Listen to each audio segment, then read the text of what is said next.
గులాబీ పార్టోళ్ల పరిస్థితి ఘోరమైంది. తైతక్క హరీష్ వేరే కుంపట్లు పెడుతుర్రు. గడికో డ్రామా చేసిన టిల్లు దోచుకున్న డబ్బులు లెక్క కోసం అమెరికా పోతుండు.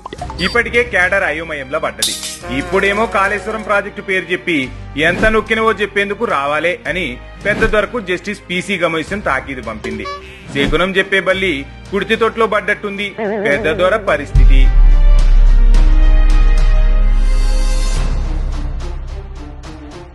ఇక కేసీఆర్ కు హరీష్ కు ఈటలకు కూడా నోటీసులు వచ్చినాయి.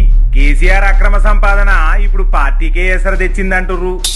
చూస్తుంటే గులాబీ పార్టీ మునుగుడు ఖాయం అనిపిస్తుంది. ఈటెలకు నోటీసులు ఇచ్చినా అంతా కేసీఆర్ చేసిండు అని బాజాప్తా చెప్తాడు. హరీష్ టైం కోసం చూస్తున్నాడు. కేసీఆర్ ఒక్కడే మిగిలిండు. ఇక మళ్ళా ఆ అక్రమ డబ్బుతోనే కదా కన్ను మిన్ను కానకుండా మాట్లాడి ఇష్టం వచ్చినట్టు చేసిండు. అదే డబ్బుతో రాజకీయం చేసిండు. మొన్నటి దాకా మా చిన్నాయన గదే పార్టీలో తిరిగిండు. ఇప్పుడు ఏందో పరిస్థితి. మీ చిన్నాయన కూడా ఏరే దిక్కు చూస్తున్నాడు కదా. అబద్ధాలు మోసాలు చేసిన కేసీఆర్ కి ఈ పరిస్థితి వస్తుందని నాకే అన్నాడో తెలుసు. ఈ టైంలో డ్రామారావు అమెరికా పోతుండు. కవిత ఆల్రెడీ పోయింది.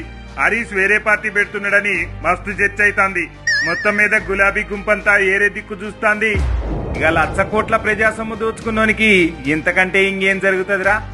అంతే కదా.